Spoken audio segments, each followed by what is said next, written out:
Welcome to the Voices of Impact podcast, where we engage in spirited discourse on the world's most pressing issues with the goal to discover and implement solutions. We are an ambitious youth group, and we will not settle until we have tackled every challenge our world faces. Previous generations have left us with a host of issues, but the world is ours. Join us as we learn life lessons and how to contribute to a more fair and uplifting planet. We will take the torch from older generations, learning from their mistakes.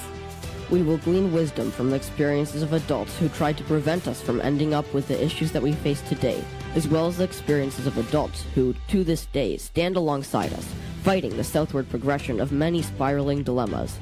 Tune in weekly as we approach these many quadrants through the lens of the United Nations 17 Sustainable Development Goals, or SDGs, for the planet.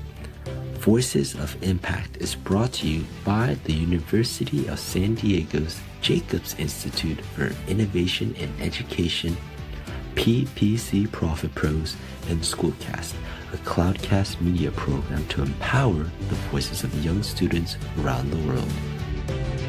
Hello listeners, we're back with another episode recording live from the Voices of Impact studio. Today's episode is all about no poverty, which is ranked number 5 by our North Council of Youth Committee of Global Youth Contributors. This is one of the United Nations 17 Sustainable Development Goals forecast, a couple of which we discussed in season 1 as North Council of Youth. I'm excited to discuss no poverty, ideas for solutions, and innovative work taking place in other countries. I'm Isabella. I'm Kenneth. I'm Shane, and this is Voices of Impact. Well, greetings, team. Here we are on air again since our previous episode. In episode 4, we had an informative conversation about industry innovation and infrastructure. Prepare for today's episode. Myself, Isabella, and Shane have spent quite a long time thinking and researching about no poverty, but today we're joined by two wonderful guests. Here we have Mr. Aaron Adamson, founder and CEO of PPC Profit Pros, and we have Mr. Charles Parisi, who is the CEO of Cloudcast Media, and is actually someone that's experienced poverty for himself. Hey, well, thank you for having me. I'm looking forward to what I think is a really, really important conversation.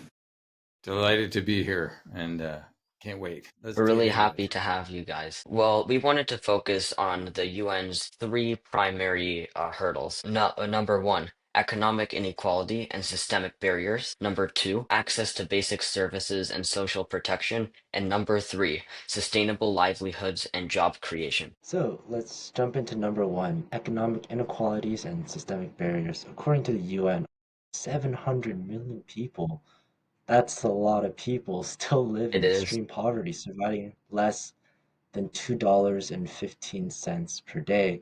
I complain if I don't get $2.15 as allowance, but what do you think are some of the biggest systemic challenges preventing people from escaping poverty? Aaron, would you like me to? Yes, please kick us off. Go ahead. We'd love to hear from you as someone who's experienced poverty. Yeah. Well, I'll tell you, first of all, thank you for doing what you're doing. I think what you're doing with Voices of Impact is really, really important. And so what I would say first and foremost is if you look at poverty, and let me start with America, if you don't mind, because obviously the challenges region by region, country by country in dealing with poverty is very different. The solutions, there's infrastructure, there's access issues, there's education issues.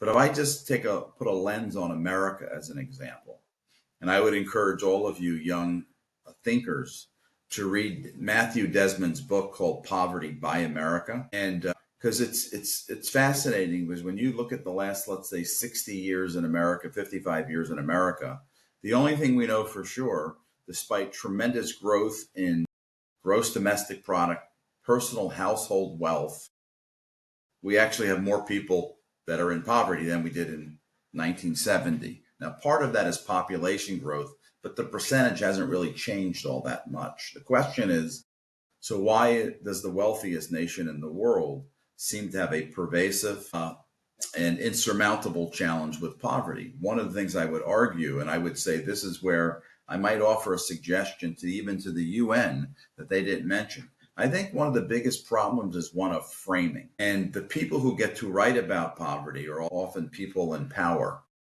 and they set policy and the implementation of policy. Let me give you a startling example. Love to hear it. We hear the word affordable housing. Who do we think needs affordable housing? Let me throw that out to the three of you. Who needs affordable housing? I would say people who are working minimum wage jobs who want to get a start in their life. Perhaps they can't rely on their childhood homes anymore, and they really need some help getting that first home. Yeah, and I think that's accurate. And when we hear that word affordable housing, in our mind, we have an idea that, okay, the U.S. government needs to figure out some program, whether it's the federal government, states, or local municipalities. They need to somehow come up with money to subsidize the housing for folks that are struggling. You think that's a fair assessment? What do you think? That's what the systems are there for. So essentially, the solution to affordable housing is some type of subsidized housing to lower the cost for families and individuals that need it.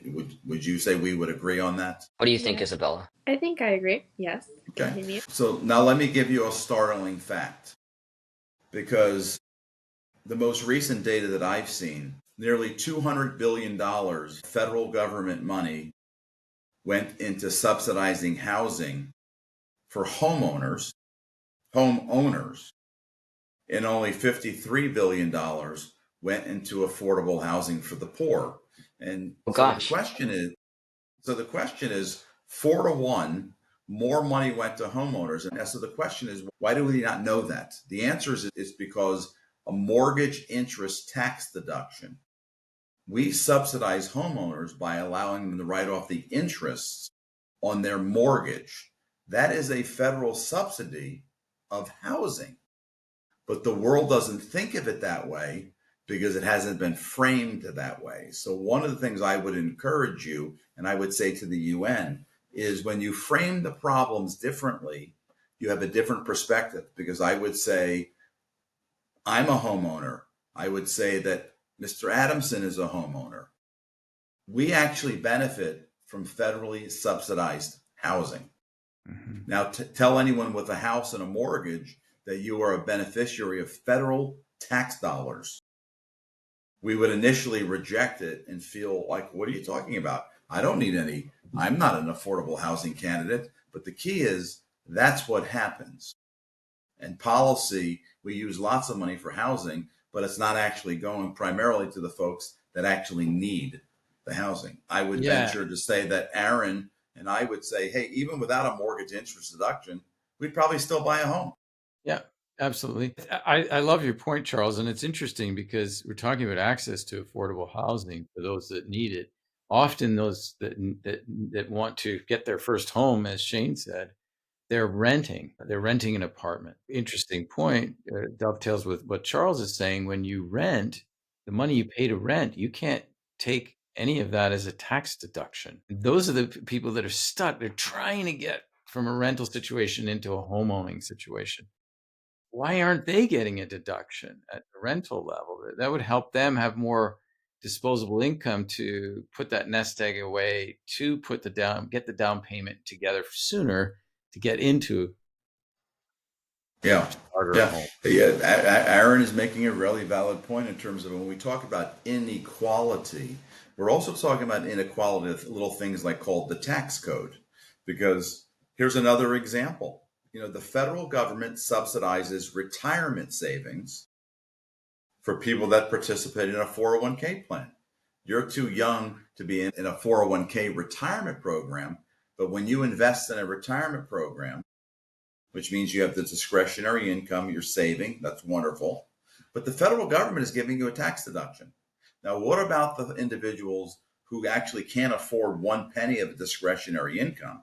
So we use our tax code to incent the behaviors we want and give benefits to the folks that we want, while framing the argument about, well, affordable housing is for the poor, and we already do enough for the poor. The reality is people who own homes are actually living in a subsidized housing. but the argument's not framed that way. And that's why it's so important for young individuals like yourself to make sure we understand the power of words and influence and shaping our own perceptions, because sometimes we're not getting a clear picture of what's happening with respect to so the reality is we spend $250 billion on housing, subsidized housing, but only 53 billion of it is getting to people who are actually struggling economically. The other 200 is going to people that don't even need it. That is an insane discrepancy. I just wanted to say real fast, I didn't want to interrupt you earlier, but I also read Poverty by America, and I think it's an incredible book. It really draws our attention to the systemic elements that do allow and enable poverty that we so often overlook as we wonder what could possibly cause poverty in one of the richest nations and one of the most economically complex nations of history. I have an excerpt. I have the book right here on my phone. I don't know if Okay, you can great. see this, but there's an excerpt that I took a sticky note of right here digitally. I'd like to read. We prioritize the subsidization of affluence over the alleviation of poverty. The United States could effectively end poverty in America tomorrow without increasing the deficit if it cracked down on corporations and families who cheat on their taxes, reallocating the newfound revenue to those most in need of it. Instead, we let the rich slide and give the most to those who have plenty already, creating a welfare state that heavily favors the upper class. And then our elected officials have the audacity, the shamelessness really, to fabricate stories about poor people's dependence on government aid and shoot down proposals to reduce poverty because they would cost too much. What do we think about Yeah. this kind of potent excerpt? Wow. I think it's startling. It makes me want to ask a question back. Why do you think, if that's true, we'll take it as true for the sake of this discussion? Why do you Right. guys? Why do you think it's happening that? You know, Gosh, I believe. go ahead, Isabella. Oh, thank you. I think that maybe it's not just the way that we do things, it's what we like let people believe. Because I feel like if more people knew what was really happening, what's happening behind the scenes, how the government is actually distributing their funds, I think more people would actually take action. But I think certainly the biggest part of this is that we need to do it fairly for everyone. Maybe we should, I don't know, what are some great solutions for this, but maybe we should, like, for example, write to the government, or maybe like protest, because why are people getting funds when they don't need it, when there are other people that really do need it to survive and aren't getting it, even though the government is supposedly still helping them a lot, Yeah. Yeah. Well, you raise it, first of all, Isabella, it's a really important point, because I do believe that, better transparency of how we spend money, how we name programs. Notice how a mortgage interest deduction isn't called subsidized housing. It's called a mortgage interest deduction.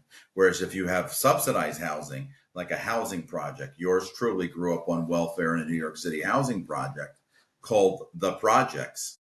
I surely didn't name it The Projects. That's being done by external forces to let the world know, oh, you live in the projects, you must be poor, you must need help, et cetera, et cetera. So remember, the power of framing of titles and program descriptions is really, really important. But your point isn't a good one, Isabella, that we all need to do a better job of making sure we understand, here's money comes into the US government, and what is it that we do with it? How is it allocated? Because there's no question that, and I think this is a big issue. I mean, I would argue that in some sense, poverty is a business model. Let me give you another example. And if you read the book, Shane, you'll be familiar with this, but it's irritating. So, has anyone ever heard of, bank overdraft fees? Do you know what a bank overdraft fee is? Okay. So, Indeed. Kenneth, what is what is a fee? So, in my understanding, a bank overdraft fee is when you use more money than you have in your accounts, and then it becomes a negative, and then once it becomes that negative, you have to pay extra fees to substitute for the money that you didn't have. Right. So let's talk about that, for example, because human beings respond to incentives. So do corporations respond to incentives. And often that incentive is to generate revenue, make money, show a profit, make the stockholders happy, get the stock price higher. Now, that's a very, very, general comment. And by the way, I don't say that any of these from the perspective that I'm anti-free markets and capitalism, because I am one. I'm a capitalist. I've been a business owner since I'm 25 years old. I think there's something to be said for conscious capitalism and really thinking through scenarios. So here's the reality. Let's talk about this. I'm short of money, so I overdrew my bank account. And now you want to charge me $35 for overdrawing my account. I was already short of money. And they don't just charge you $35 for one day. If 4 checks came through and you were short $10, every one of your checks bounce and you pay $35 per check. So let's say 4 things came through on one day. Now, not only am I already hurting on money, that's why my account was overdrawn. Now you've compounded my problem by charging me $35 for every transaction that came through. So the key here is, well, that's a tremendous incentive to make sure people, A, are not financially literate, let's say, not on top of their finances, and you're incenting banks to make lots of money and let people overdraw their accounts, because the amount of profits that banks make from overdraft fees is insane. It's a business model. It's a business model. Mm-hmm. The question is, what do we do to fix business models like that? Do we change the incentives? You could probably start by telling a bank, okay, you got to charge an overdraft fee, fine. But there's a cap for the day. You can't charge them for every check that you bounced or paid and went through. It's $35, but no more than 50.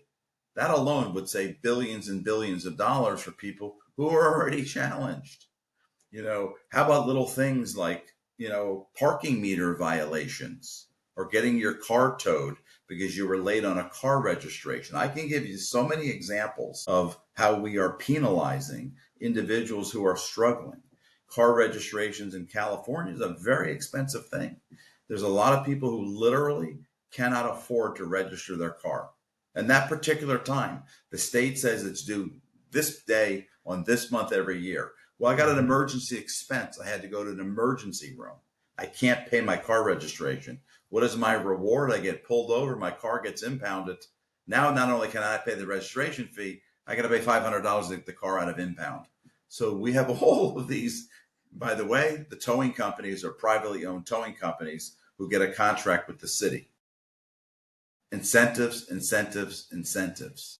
So I think, again, we've got to think about these things in a big way. And I would also offer the following. I think part of the reason why I do think about these things is because I know what poverty is.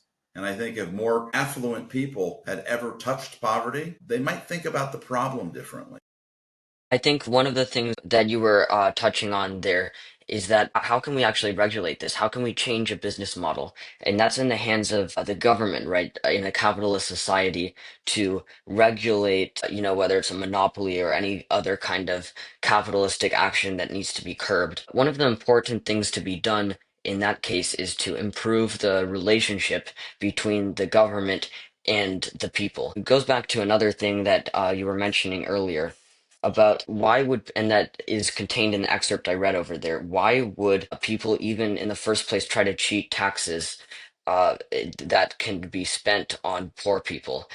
I think there's a bit of a mentality, and correct me if I'm wrong, as taxpayers yourselves, that the government is the enemy trying to get money from you. And it goes back to the philosopher Jean-Jacques Rousseau's social contract idea that it's a virtual contract you sign with the government. I agree to pay taxes or to be held responsible by the government in exchange for protection and a safe society around me. So how can we remind people of that social contract in order to enforce compliance and a spirit where we're not cheating taxes, but rather wanting to pay those taxes and wanting to make sure that they're allocated to the people who need them most? Well, let me first of all, thank you for bringing that up. And this is where I may not be in complete agreement with Matthew Desmond. So because I really try to see the big picture. I'm not going to use the word cheating on taxes. I'm going to tell you why, Shane. Because I think one of the things that we want to do, we often sometimes will say, well, the top 1% need to do their fair share. So let me share this with you. The top 1% do in fact pay 45% of all taxes into the U.S. system. So the top 1% pay 45. A full 50% of Americans actually pay no taxes whatsoever because of their income levels. So the key is we can always debate, well, what's the fair share? Is it 50%? Is it 52%, 53%? But I want to pivot a little bit. I want to stay away from this word called cheating on taxes, because I would argue that many affluent individuals are not cheating on their taxes. They're taking advantage of tax avoidance strategies that we in fact may not really want to have. Let me give you a really good example.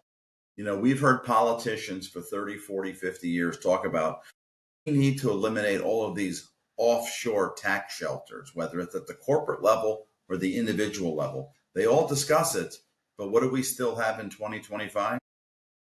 A wide proliferation of offshore tax shelters for both corporations and individuals. So the question I would say is always the same. Don't pay attention to folks' words, pay attention to their behavior. There is no legislation pending on the repeal to end the utilization of offshore legal tax avoidance. So remember, we have an awful lot of, the tax code is a very, very big document. And we have all kinds of legal tax avoidance strategies that are probably worth revisiting. The key is if the people in power are not accountable, are not transparent, or are wealthy and want to use these legal tax avoidance strategies, you may never get changes to the very issues we're talking about. So I think we could spend more time, believe it or not, talking about the tax code and tax avoidance, which may not be part of a social contract, versus even tax cheating. And that's where I disagree with Matthew Desmond a little bit, because it's such a subjective word. And I'd rather just talk policy sometimes about because the tax code is policy. And through tax code, we decide what the incentives are, whether mortgage interest deduction, save for retirement, capital gains taxes are lower. And capital gains tax is an example of a wide dispute. You pay lower taxes if you make a profit on a stock or the sale of a business or the sale of a house than you do on tax on working income, earned income. We make it this distance. Why is it called a capital gain? Because it's based on earnings on your capital. Well, who has capital in America? And who writes the laws governing the taxes on those that have capital? It's actually the people that have capital. Write the taxes as to write the code as to the taxes on the capital, because I have it. Yeah. I'm glad you brought that up, Charles, because it's also in the income situation, income tax. When you make employment income working for someone else's company, that's the most expensive form of income that you can make. If you start your own, if you start your own company, the government rewards you. You can write off so many things when you own your own company than when you work for someone else. And you can even take some of your earnings, depending on your corporate structure, as dividends, which are taxed lower instead of straight pay. So there's many, I could give you a list of things you can write off when you own a company that you can't write off when you work for someone. It's another way. And the people that work for someone are the people that are usually on the poor. Yeah, and the other thing I want to say to the three of you, because again, I commend you for this work that you're doing. There's lots of other things you could be doing with your time right now. I commend you for this show you've launched, Voices of Impact. But here's what else I know. There's 537 federally elected representatives, 535 in Congress, and then the president and the vice president. And at some point, your generation is going to occupy all 537 of those seats. Everyone's there will be gone by way of retirement, death, or they go on and move on to another career. At some point, you're going to leave. And that's why it's important for you to understand these issues, because then you can decide what's important from a policy standpoint. I don't actually have a lot of confidence that some of these policies dealing with poverty are going to change while it's the same individuals that are deciding on the policy, and they're the ones that have the capital and the power. But you will, and that's why I think it's so important what you're doing to understand these issues, so when your time comes, and your time's coming in the next 20 years in America, where you're going to be running local offices, state offices, federal offices, you're going to get to decide, how do we really use policy to change poverty? Because I would agree with Matthew Desmond's comment that we could change it very, very quickly. Poverty went down during the pandemic because we essentially were sending stimulus checks, income checks to individuals. And there are some things being discussed called universal basic income.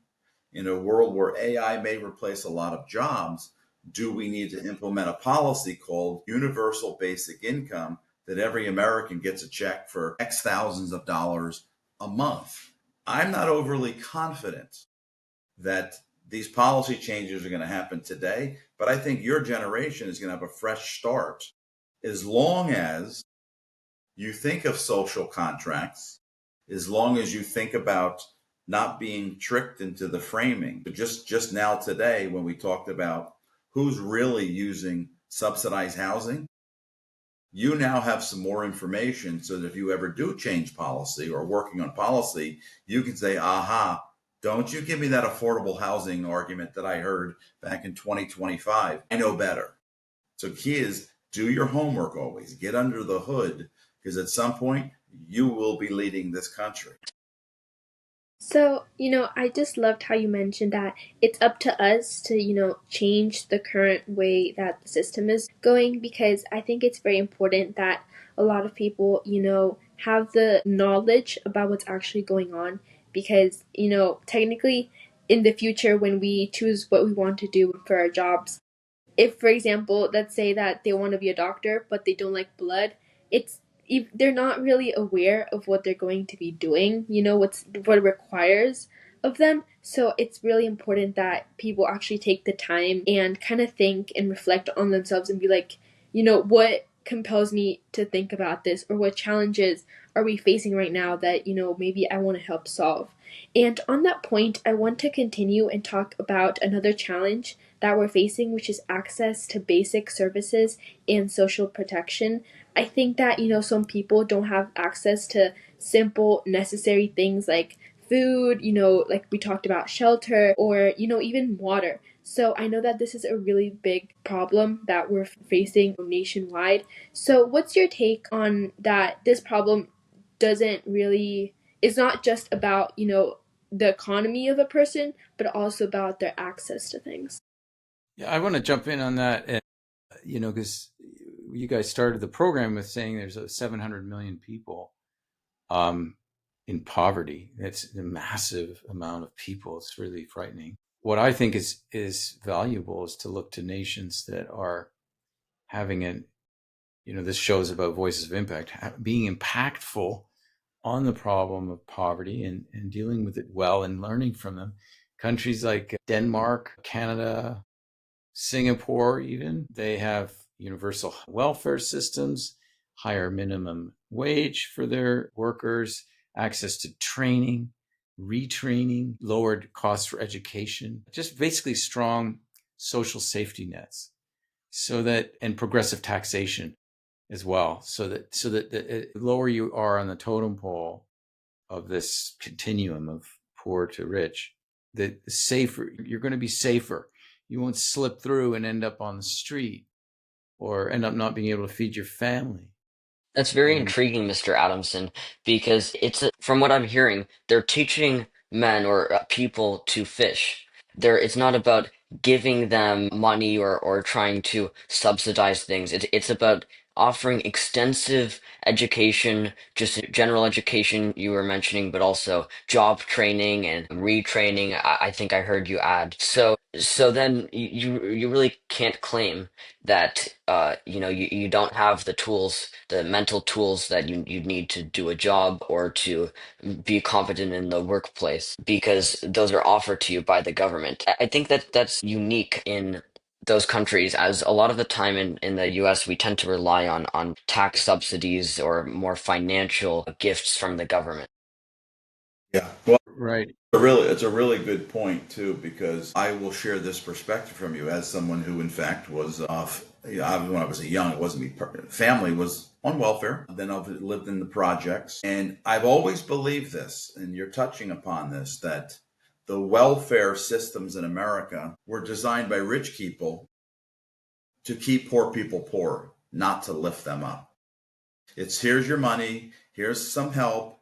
Now don't worry about anything else. Here's your money. Don't get too actively involved. Don't try to rise. Again, is this a business model? And Should call it poor fare, Charles, not welfare. yeah, not welfare. Should call it poor fare because I think it was designed to keep poor people in their place, so to speak. And I've had that perspective as long as I can remember. And I've had these conversations with my own daughter, so she understands my road versus her road and the ascent. And I think what can be truly great about America, we can all rise. It's not a zero-sum game, which is one of the things I think folks need to be thinking about.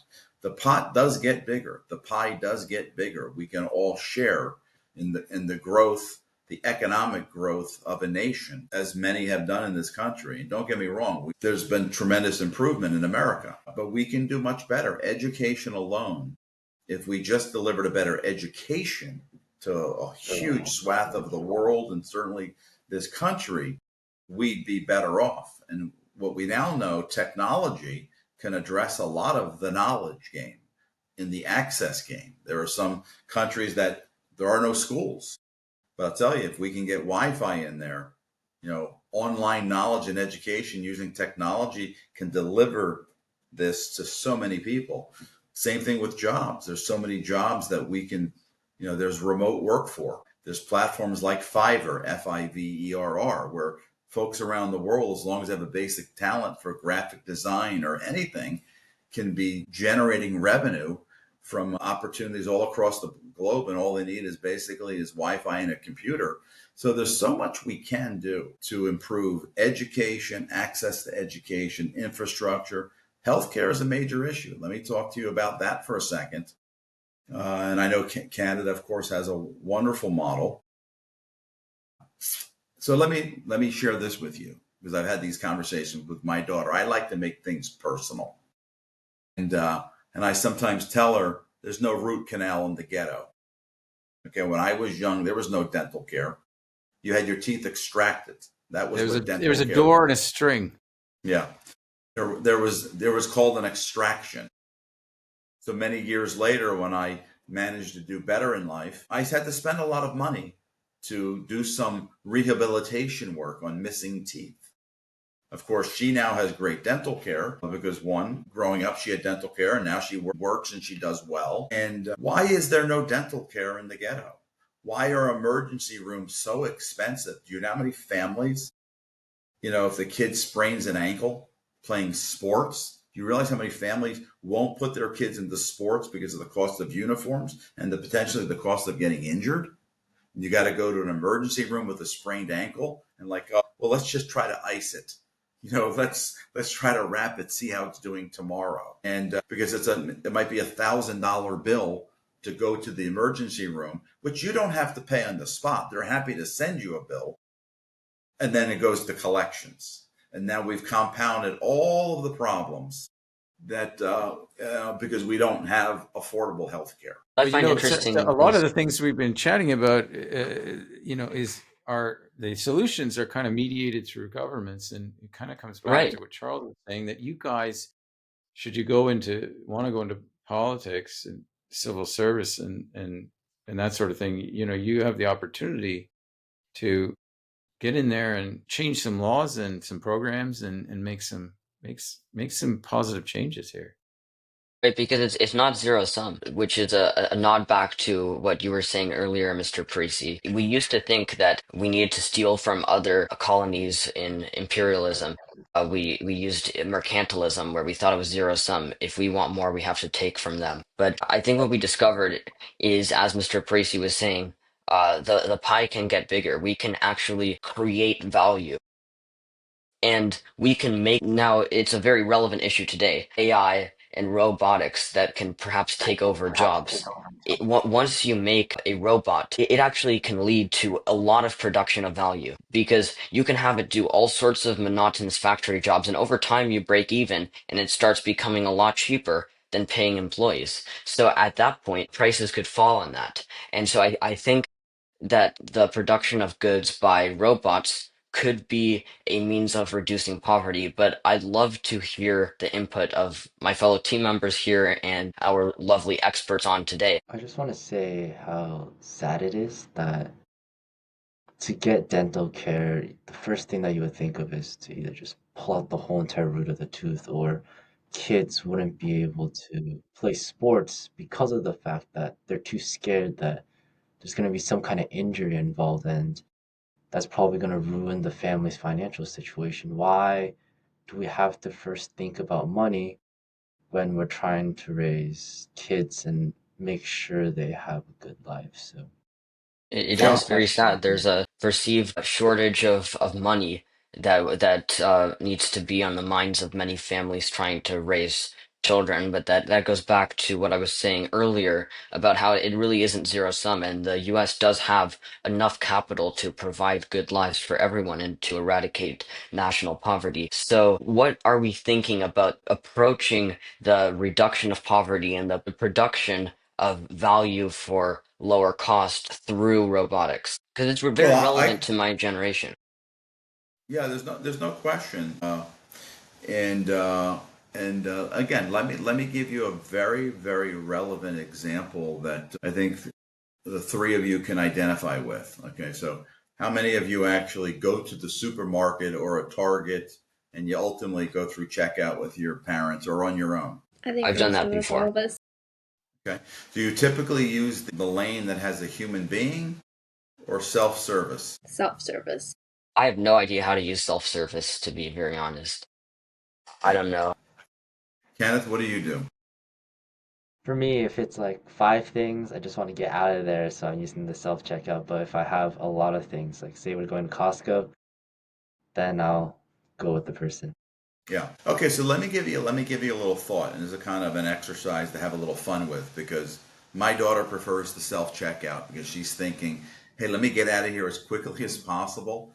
And she knows when she's with me, I use the human. And my says I'm staying with humans until the bitter end. Until I have no choices, I'm staying with the human for two reasons.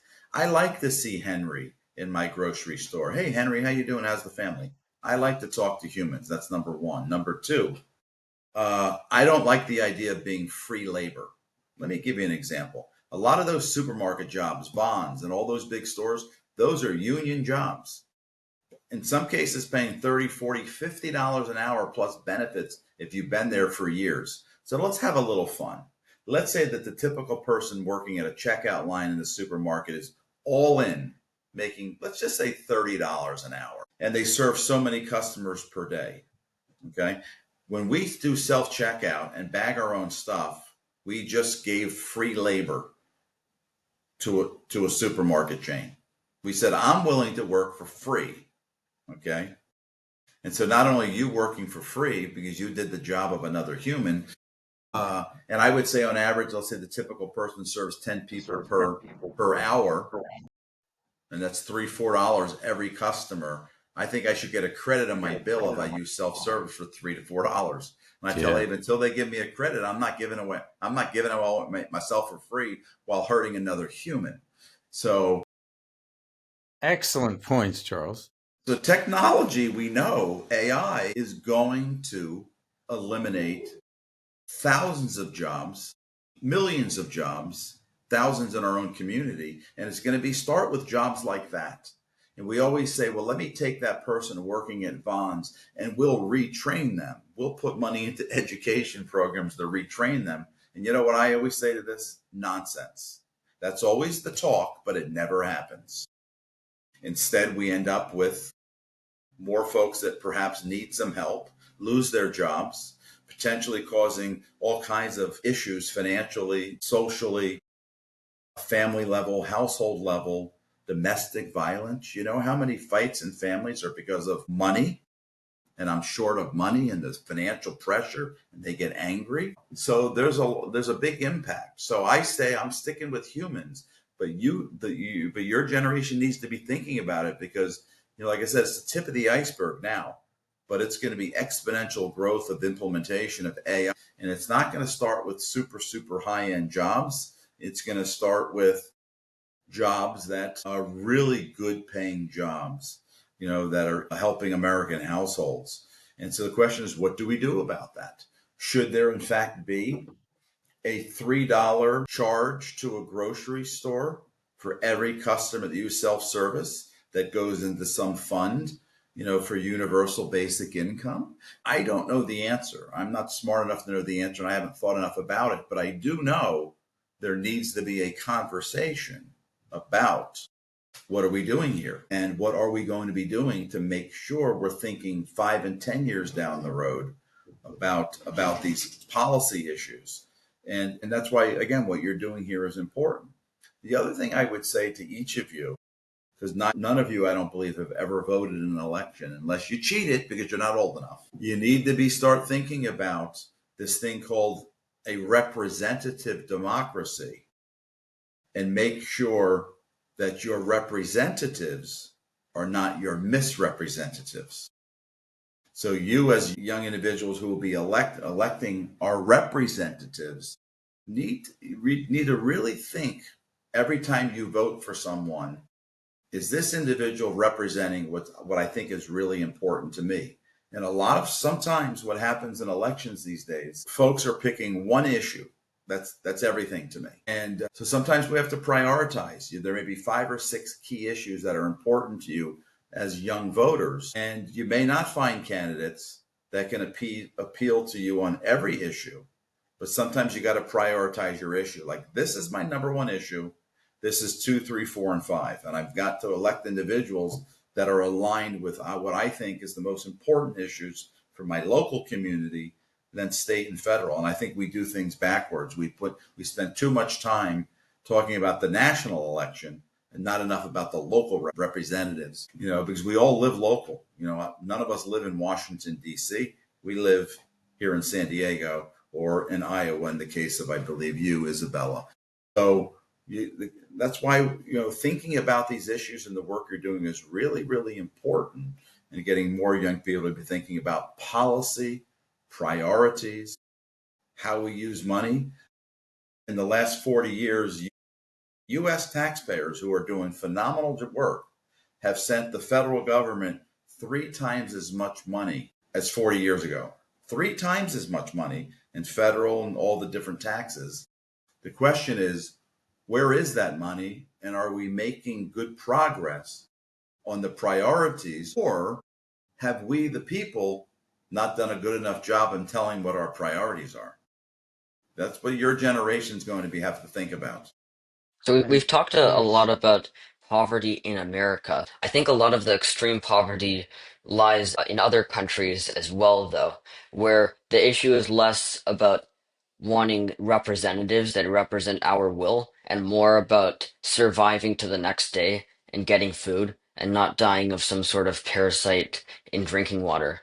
How can we address these issues? Well, I go back to, that the governments of these very poor countries, sometimes they're very corrupt, so it becomes very difficult. That's where I think the richer countries, and their aid programs are very, very impactful and important to help countries where they simply can't get any good representation that will help fix some of these problems with access, with basic survival needs, let alone, education and more advanced things. They need basic infrastructure and sanitation and these basic problems solved. And like I said, these governments are very corrupt sometimes. So aid from United States, Canada, Britain, Australia, and so on is very, very important. We got to make sure that we support aid coming from countries like that are richer, and that can, help the countries where there's just no hope in their country. That's Here's my the Yeah, thing, and though. Oh, go ahead, Mr. Parisi. what I would add to that with respect to what Aaron's mentioning is, and again, government exists for a reason. Government isn't a business, and I would argue that if you try to run the government as a business, you're going to be very disappointed. We as citizens would be very disappointed because it's not supposed to be a business. Doesn't mean we can't do a better job as stewards. Our representatives should be stewards of our money. And so to Aaron's point, I would say we need to start really focusing on measurable outcomes. The United States and many other nations, in many respects, are very benevolent in writing checks. But writing checks doesn't solve problems. It's accountability and measurable outcomes. If the goal of giving, $1 billion to a country is to build roads or access to clean water, and it's not happening, then that's something that we should be focusing on. And if you look at the world of venture capital, in the business world, where, there's investments made in companies, and starting companies is the engine of the American enterprise in many respects. It's something we want to see happen, more and more businesses getting started and venture capital being spread out across lots of businesses to start them. But the one thing I can tell you for sure that venture capitalists don't do is they don't continue to put money in a company that isn't delivering the outcomes that were set at the beginning. So I do think it's about transparency and accountability and focus on outcomes, not checks on the front end. We have this AI taking or getting rid of all these jobs where these people are like, say in Vaughn's doing, say, cashier work or labor tasks, right? And the third most important point that I wanted to talk about was sustainable livelihoods and job creation. And I really liked how you talked about how venture capitalists, they put money into businesses that they put money into the places that work rather than places that don't work. And I'm pretty sure this is a little bit more resonates with our guests here, with Mr. Adamson and Mr. Parisi, where I want to ask about the role of entrepreneurship and innovation and how that combats one's own poverty, so to say, where we take it into our own hands of where I'm not going to wait for the government, but this needs to change tomorrow. My livelihood needs to change tomorrow. Yeah. Well, I can say that I'm passionate about entrepreneurship. I'm an unabashed fan of entrepreneurship and including intrapreneurship, thinking entrepreneurially, even if you work for a company or government.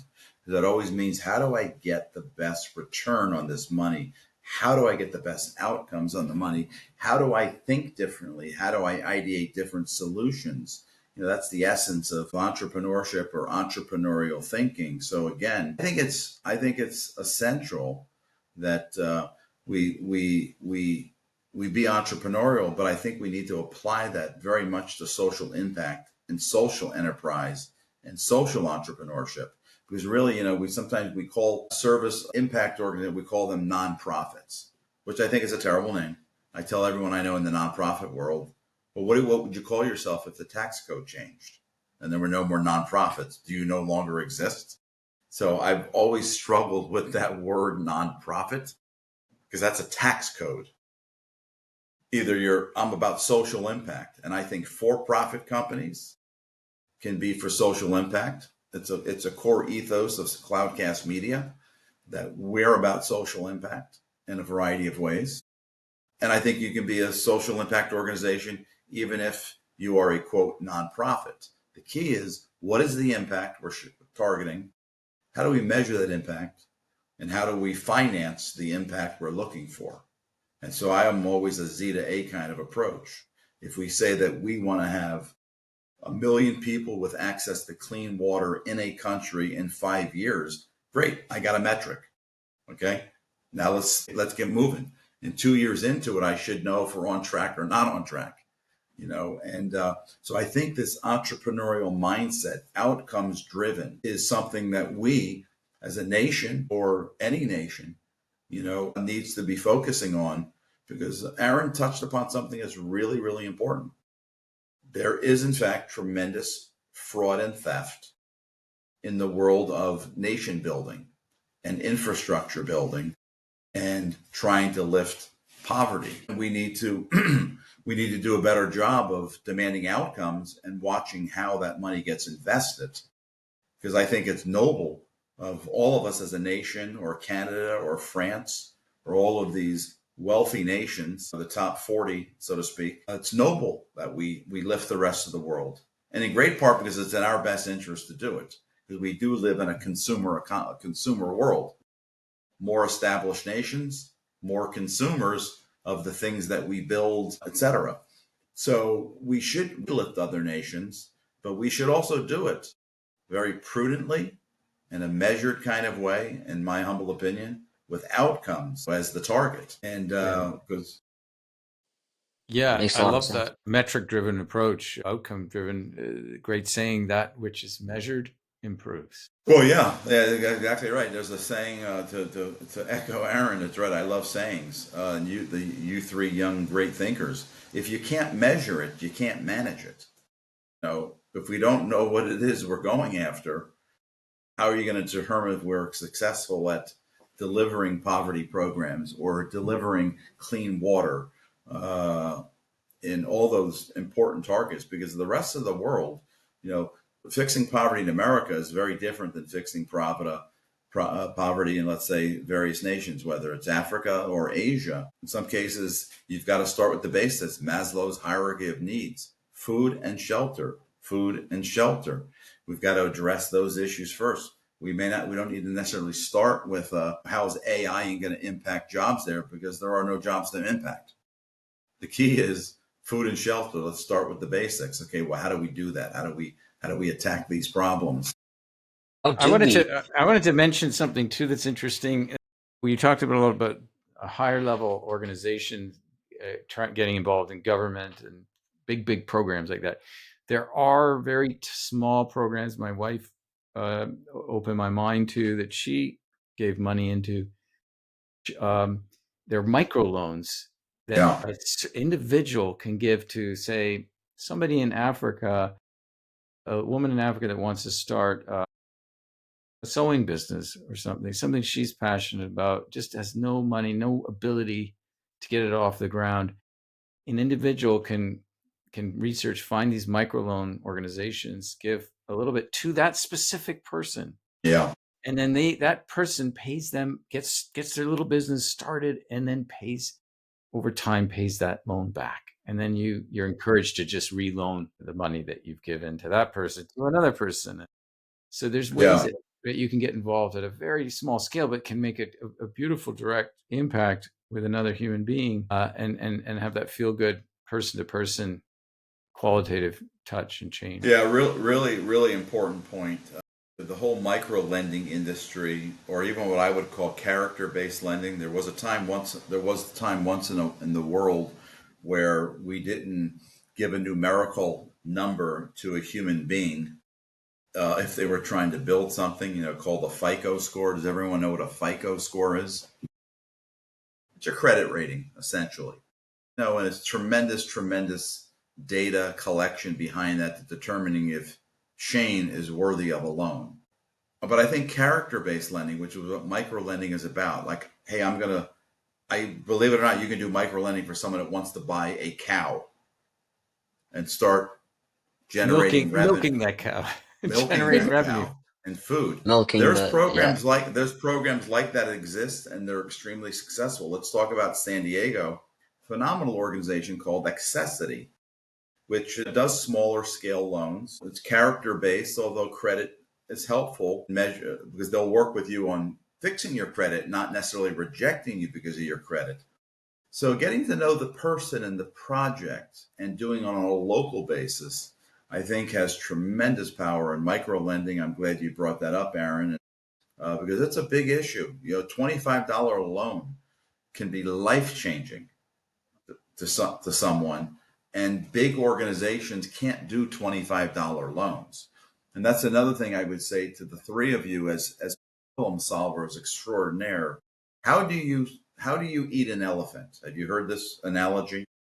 One bite at a time. One bite at a time. I think one of the most important things we should always be doing with big problems is breaking them down into smaller problems. And sometimes the smaller problem means getting as local as possible. Okay? Because there's very rarely that one size fits all as a solution to even here in the United States. There's no one size fit all solution. That's one of the reasons why we probably haven't been able to fix the homeless issue in this country, California specifically, San Diego specifically, because there's no one solution to homelessness. There's about 15 different types of homelessness, and it's not the same solution for every problem. Break it down, get granular, make the problem smaller and the solution more specific. As they in the world of medicine now, they call it precision medicine.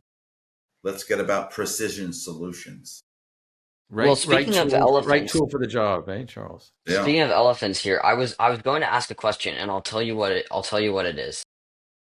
How do we avoid um when we're over in other countries trying to help them, how do we avoid shutting down their culture and making them and depriving them of their actual any capital they do have? I'll give you a historical example. The historical scramble for Africa, where all sorts of European powers were trying to get their hands on different chunks of Africa, and there was a so-called white man's burden to actually enlighten African people because there was this justification for imperialism that all these people with less complex societies, they're less evolved. I mean, even going back to social Darwinism, this idea that African people are less evolved than us, and it's the white man's burden to get them to catch them up to speed. So how do we avoid, if we're going into these other countries, how do we avoid not helping them, but actually stripping them of their culture? So that was the question I was going to ask. I want to propose an answer based on something that was just mentioned. Citizens actually helping, not the government sending in forces, but citizens online sending small funds to various people. Perhaps that could have a less harmful and more meaningful impact if there are many people boosting the economy at many different pivots that are different members of economies of impoverished areas. What do you Yeah. guys think on that? Yeah. The Yeah. grassroots level kind of thing.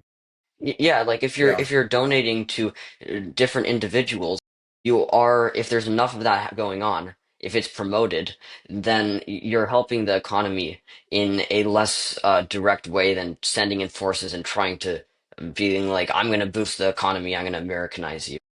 Yeah, it sounds like what you're advocating is get more micro lending going to the Exactly. grassroots and Yeah. empower Powerful takeaway. the citizens to do their own thing and control their own destiny. Yeah, and again, once again, we have the technology to power up, what's in the hearts and minds of individuals. Look at a GoFundMe campaign. Look how successful GoFundMe campaigns are when people hear of an opportunity or a cause or a tragedy or a trauma that they want to help with. You see Americans giving money to Americans they don't even know. Okay, and that's because of technology. You couldn't have done that 20 years ago. So technology can fuel an awful lot of direct one-on-one relationships, which also fosters mentorship, when you're working with an entrepreneur in Africa. So I think the technology is helpful. But ultimately, here's what I would say to the three of you again. I'm going to come back to, because ultimately I would say there's the real problem on the planet. All of these issues you're talking about are human beings who haven't yet changed their hearts and minds. And the people that we elect may or may not be representing our hearts and minds well, because I think we can solve every problem on the planet if our hearts and minds are in the right place. And obviously we can't all run the nation, but we have to elect people who represent our interests well and feel like they're accountable to us and they're stewards of the ethos of America or the ethos of another nation. Because here's the other thing I would say to you, Shane, and I'm glad you brought it up. You mentioned, imperialism and thoughts about domination, etc. I don't think that's true of necessarily America or any nation, but it may very well have been true of the people we elected to lead America. So here's what I would say in some of these terribly myopic, silly, old thoughts about, we need to lead you forward or white people need to lead other people. I don't believe that's in the hearts and minds of your generation. So here's what I say, and I don't mind saying this on a podcast. Some of the folks that lead this country and other countries with those thoughts, they're going to die off in the next 25 years. And that's a good thing, as long as we don't replace them with young people like you that have those thoughts. I don't have any confidence that people have that certain prejudicial, imperialistic mindsets. I don't have any confidence that we're going to change their minds in the next 25 years. But here's what I do know. The clock is ticking on their time on earth. And I hope that the three of you and your generation never even has that thought. Because if it's not in your heart and mind, there's nothing to act upon. That's my hope. And it's phenomenal, Shane, that you understand the history of imperialism so well, because those who are ignorant of history, and especially the negative stuff, are doomed to repeat it. Yeah, there's your point. Sometimes we say, and I think history gets blamed. History always repeats itself. I've always said that's the silliest comment I've ever heard. Human behavior repeats itself, and therefore history repeats itself. History is an inanimate thing. It's a flow of time. History is actually a hard thing to even describe what time is. Yeah. If there were no humans, would there be time? Would there be flow? Would there be history? The answer is no. We wouldn't know of it. So the key is history doesn't repeat itself. Human behavior repeats itself. And that also means the humans that are leading us, that we elect to office, the ones who elect the lead, who decide on this is what we're going to do. So again, I always say to young voters, pay attention to what this thing called the representative democracy is, because you can easily end up with a misrepresentative democracy. Pay attention. Mr. Parisi, I love how you brought it back to the youth, where that's the main purpose of this podcast. We're trying to teach other youths on how to change the world for the better. We have all these problems that future generations still haven't solved, and we're doing this podcast for the point of getting more people knowledgeable about the problems and the solutions that are needed to tackle these head on. Yeah. Well, listen, I've really enjoyed being a part of this episode, and if I'm so lucky enough to join you in future episodes, I'd be more than happy to do that, because again, I think this is it is your world. The entire future is yours, but you have to understand the future that you want. Otherwise, you may end up not getting the future you need. I think you're here to stay, Mr. Parisi and Mr. Adamson. You provided invaluable input, and I thoroughly enjoyed our conversation today. Thank you very much for listening. Thank you. Thank you.